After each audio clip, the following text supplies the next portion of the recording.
Kita break dulu. Kemudian yang menjadi catatan-catatan dari gubernur kita bahwa ya kualifikasinya berarti ada pada orang yang harus diperbaiki karena uang sudah cukup besar dan akan terus ditingkatkan, sistem sudah memungkinkan untuk dia mengambil keputusan di kelurahan dan kecamatan, tapi banyak nggak jalan. Ya, pemirsa, dialog mengenai perekrutan atau lelang tanda kutip begitu ya, lelang posisi camat dan juga lurah kembali kami lanjutkan. Di sini menarik sekali Pak Hamdi Muluk ini terkait dengan revitalisasi yang dilakukan oleh Pak Jokowi dan juga Pak Basuki sendiri begitu. Selain fungsi rekrutmen ini, sebenarnya yang paling kritis untuk masalah PNS di DKI Jakarta seperti apa, Pak? Ini kan isu besarnya adalah memang mereformasi birokrasi. Tapi itu pekerjaan bukan setahun, 2 tahun, 3 tahun. Menurut saya gini, persoalan terbesar adalah kultur birokrasi. Warisan rejim lama itu yang memang lamban, tidak punya orientasi melayani, tidak cekatan, tidak capable, dan tidak transparan. Macam-macam lah kita bilang gitu. Intinya adalah mereformasi kultur birokrasi ini supaya lebih gesit, lebih berorientasi pelayanan dan lebih terbuka dan lebih responsif terhadap tuntutan masyarakat. Jadi Pak Jokowi Ahok itu berdua memang terobosannya maju ini. Dia ingin mengatakan, lurah saya ingin pelayanannya sekelas bank. Artinya kalau di perusahaan korporasi standar yang selalu di-driven oleh kebutuhan konsumer, ya itu kan diukur terus itu kinerjanya itu. Betul. Dengan melakukan customer satisfaction index. Diukur terus tuh. Kalau kepuasan turun berarti kinerja juga ikut terpengaruh kan. Dan kalau misalnya tuntutan masyarakat naik, itu kan yang pegawai bank itu juga harus menyesuaikan diri dengan tuntutan yang tinggi itu. Nah, permasalahan sekarang kan berarti Pak Jokowi Ahok mau sekarang, kalau saya dengar dia bilang dalam waktu ke depan dia akan menerapkan itu juga. Iya, terkait tadi dengan tuntutannya tinggi kan. Betul.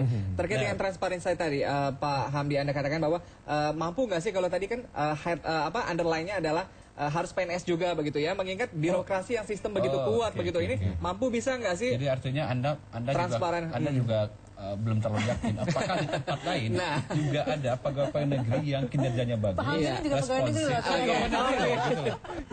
Kalau harganya tepat bisa jadi lurah itu. Oke, makin menarik gitu ya. Maksud saya. Sekarang kita berpikirnya bukan hanya mereka yang selama ini bekerja pemerintahan. Kenapa disebut lelang? Ini menarik. Lelang ini sebenarnya adalah kompetisi, kontestansi kan, kontestansi. Jadi artinya ditawarkan ke semua orang yang memenuhi kriteria sebagai tadi. PNS ya. Siapa yang punya visi yang bagus, siapa yang bisa sesuai dengan visi-visi kami, ya, visi-misinya bagus dan track record-nya bagus, dan kita adu di semua dan kita minta misalnya lembaga penseleksi ya, melakukan seleksi dan yang terbaik kita ambil. Berarti kan ada kompetisi yang fair gitu ya. Bagusnya BKD atau outsourcing nih? Kalau BKD belum terbiasa melakukan itu, sementara saya kira outsourcing dulu lah. Oke, kita angkat telepon dulu dari pemirsa. Halo, selamat malam. Halo. Halo, selamat malam. Silakan, dengan Bapak siapa, di mana Pak? Yemin Kemayoran, Mbak. Ya, silakan Pak. Semangat pagi, Pak. Oke, semangat pagi ini ya. Wah, saya mendengar berita ini sangat support. Karena Jakarta memang harus dibuat seperti ini Pak, untuk lebih baik lagi. Dan bagaimana ini Pak yang saya tanyakan, ketika nanti para lurah atau camat ini membuat gebrakan-gebrakan, bagaimana proses pengontrolan di masyarakat? Karena jangan sampai nanti action plan itu hanya cerita belaka gitu, nggak ada kemajuan yang lebih baik lagi di kemudian hari. Itu Pak. Terima kasih, selamat malam. Ya, terima kasih Pak Imin ya. Ya, mungkin Pak Abdul Aziz bisa menjawab, selama ini pengawasan siapa yang melakukan, hanya DPRD saja atau ada badan lain? Ya, yang jelas kalau secara konstitusional memang fungsi pengawasan itu ada di DPRD. Itu secara konstitusional. Tapi kita juga melibatkan banyak pihak. Di tingkat kelurahan itu sebenarnya ada mitra dari lurah, itu lembaga musyawarah kelurahan. Lembaga masyarakat kelurahan itu ada, tapi juga kita menerima banyak pengaduan dari masyarakat untuk kita tindak lanjuti. Prinsipnya sumber utama tetap dari masyarakat yang harus mengambil peran untuk mengawasi kinerja itu. Nah, tadi kalau merujuk pada penelpon, bagaimana itu bisa diukur gitu kan, kira-kira apa yang dia janjikan dengan apa yang dilaksanakan. Saya kira Pak Jokowi nanti pada saat mereka membuat sebuah proposal atau visi misi dan sejenisnya, Lalu yang terpilih itu proposalnya dan visi misi dan seterusnya itu seperti apa, itu juga harus dipublis. Sehingga masyarakat kelurahan itu mengerti betul, oh Pak Lurah kita yang baru ini janjinya seperti ini. Gitu ya. Sehingga masyarakat punya alat ukur gitu kira-kira untuk melihat dan lebih mudah mengontrolnya. Apakah sudah dijalankan sesuai amanah yang diberikan atau belum, atau sesuai dengan fakta integritas yang dia taken atau belum gitu. Itu lebih mudah mengukurnya. Ya mungkin kita lihat lagi mengenai tadi revitalisasi tadi ya Pak Hamdi ya, untuk mungkin kalau bisa sebut secara kasar begitu, membersihkan orang-orang yang tidak bisa dianggap bisa bekerja dengan Pak Jokowi seperti itu. Nah, apakah ini memang seperti itu dilihat? Oh iya, jadi gini ya, yang harus dilakukan Pak Jokowi untuk langkah panjang ke depan, saya bilang reformasi birokrasi itu. Kalau bahasa manajemen itu disebut dengan change management, manajemen perubahan. Nah, melakukan manajemen perubahan itu memang tidak bisa satu kali sikat habis itu tidak bisa. Saya mengatakan tadi, misalnya ini birokrasi sudah rusak semua, kan nggak mungkin dipecatin semua. Nah, yang strategis itu biasanya orang mengganti lini-lini yang dianggap strategis. Ya, itu kalau dalam teori change management itu disebut dengan mencari change leader, pemimpin yang akan membawa perubahan, atau change agent, orang-orang yang akan mendorong perubahan. Nah, kalau change leader itu adanya di atas, level gubernur, sekda gitu ya. Tentunya change agent change leader ini sevisi dengan Pak Jokowi. Jokowi ini kan motonya Jakarta Baru kan, perubahan baru kan. Nah, dia perlu juga agen-agen perubahan di level menengah itu. Nah, memang untuk berubah itu nggak perlu semua orang itu istilahnya dipukul, digebukin dulu, kamu berubah dong. Sebenarnya yang efektif bisa itu diambil change agent itu. Jadi saya kira ini taktis nih. Secara halus ya? Secara halus diambil dulu level-level lurah camat itu. Jadi kan menjadi change agent dia.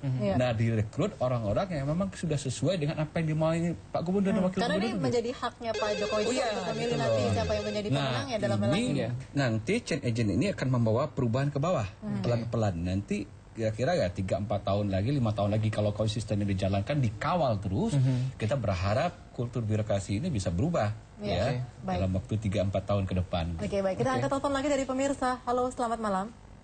Assalamualaikum warahmatullahi wabarakatuh. Waalaikumsalam. Dengan Bapak siapa di mana, Pak? Saya Indra di Kelapa Gading. Silakan Pak Indra. Iya, saya support juga untuk Pak Jokowi. Cuman untuk DPR-nya, mudah-mudahan juga untuk kedepannya membantu juga. Jadi nggak bisa hanya Pak Jokowi sendiri aja. DPR-nya kalau memang itu untuk rakyat, apapun DPR harus dukung. Ya, itu aja Mbak. Terima kasih. Selamat malam. Assalamualaikum warahmatullahi wabarakatuh. Pak Abdul Aziz boleh menanggapi. Nah, ini tadi menarik sekali ya terkait dengan change agent ini begitu ya. Nah, apakah nanti selain tadi lurah dan camat sendiri ada perubahan juga nggak sebaiknya Pak Hamdi Muluk terkait dengan rekrutmen PNS yang ada di Pemprov DKI Jakarta begitu?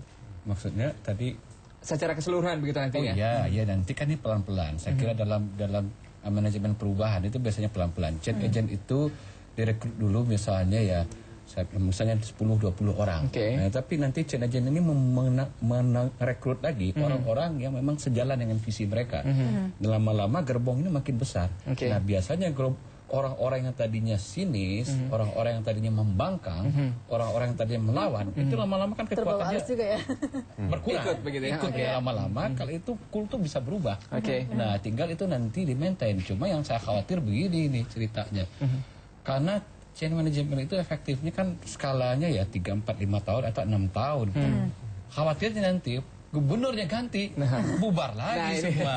Nah, bagaimana agar tetap konsisten? Masih bergabung bersama kami di Ada Apa Berita Jak TV. Kami lanjutkan perbincangan kita. Tadi Pak Hamdi sudah mengatakan bahwa jangan-jangan nanti kalau leadernya udah diganti, nanti ini tidak berlaku lagi begitu ya. Artinya ini harus ada pengawalan juga dari DPRD supaya ini menjadi sebuah yang dimasukkan dalam sebuah institusi dalam sistem begitu Pak.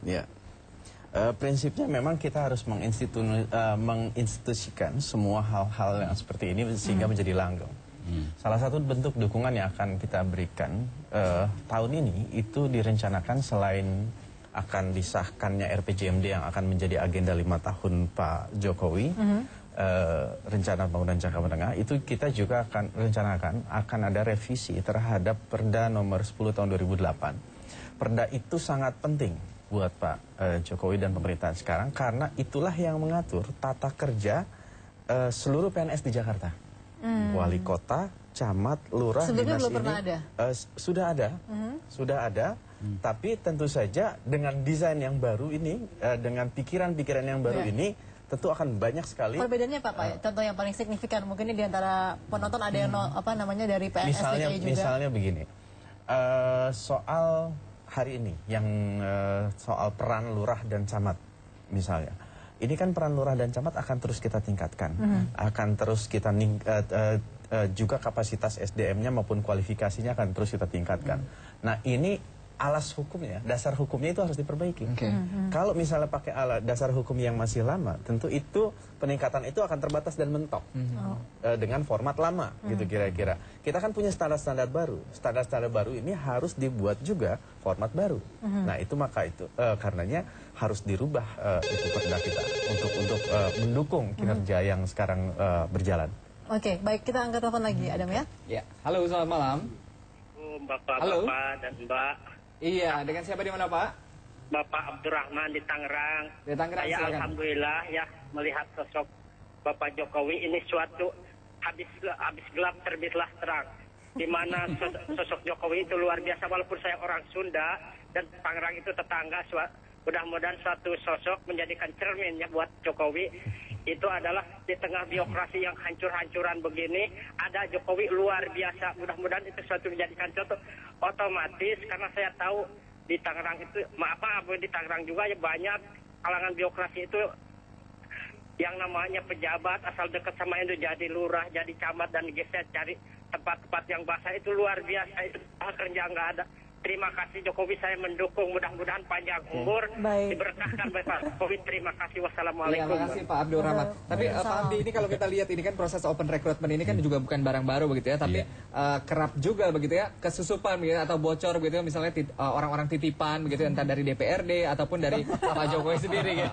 Jadi bagaimana caranya agar benar-benar bisa transparan begitu? Seperti yang tadi dikatakan bahwa pilihan masyarakat. Saya kira pertama misalnya sementara Badan Kepegawaian DKI itu belum bisa berbicara, misalnya panitia seleksinya misalnya gitu ya, yang akan dilakukan itu transparankan saja kualifikasinya. Misalnya yang harus melakukan itu adalah vendor-vendor yang konsultan sumber daya manusia memang sudah track recordnya terjaga, lebih independen gitu, kapabilitasnya oke, dan seterusnya. Kedua juga proses open recruitment yang melamar siapapun kalau perlu diumumkan di website. Ini yang sudah melamar nih, dan ini CV-nya. Seperti di kami juga begitu. Kami pemilihan rektor, kami taruh di website. Semua orang bisa melamar, dan semua calon rektor itu menaruh CV-nya di situ, visi misinya, programnya, semua orang bisa pelototi. Nanti juga setelah itu kita adakan fit and proper, ya kita uji kompetensinya gitu ya. Sama aja. Pada saya kepemimpinan dekan juga begitu. Jadi bukan barang aneh sebenarnya gitu loh. Ini sesuatu yang umum. Tempat saya kan juga pegawai negeri. Sama aja. Bentar lagi kita lihat Pak Hamdi kayaknya jadi camat mana ini.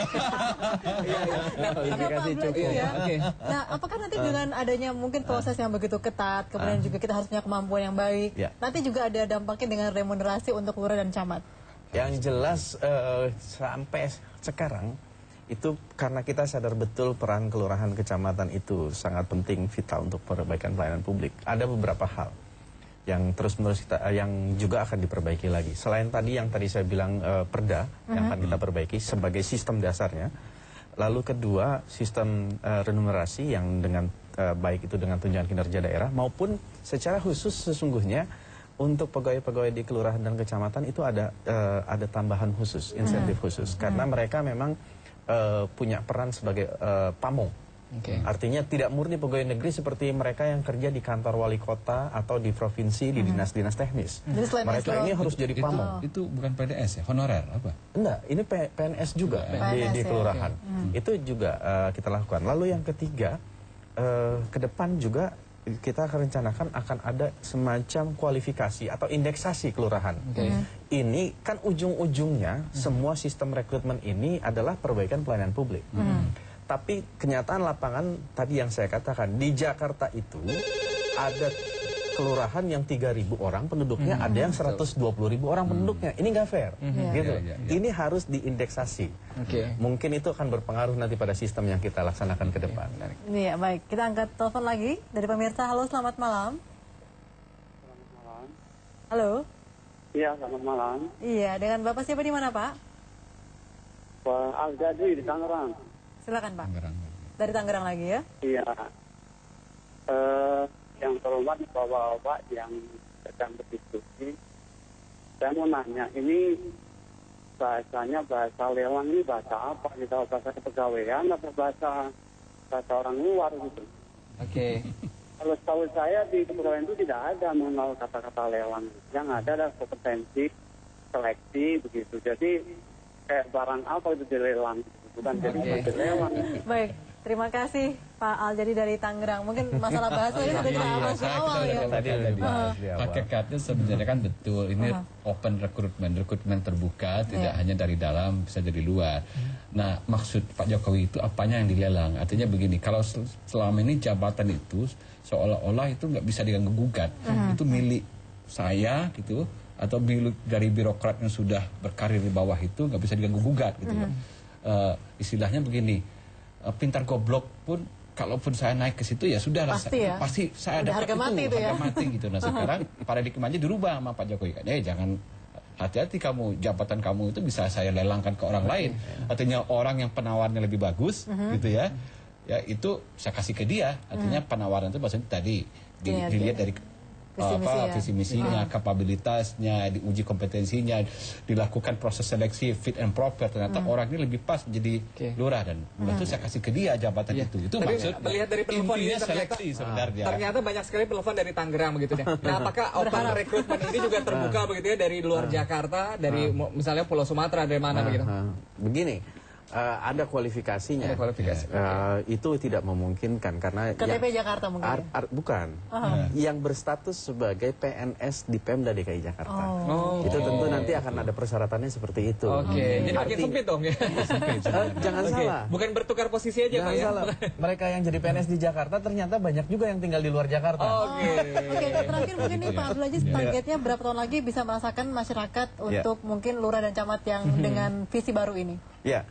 Setahun, 2 tahun, 3 tahun? Bulan ini selesai peraturannya oleh Pak Jokowi dijanjikan. Saya kira dalam 2 tahun ke depan ada 50% yang bakal dirombak karena sistem ini. Oke, kita tunggu ya. Kita tunggu tentunya.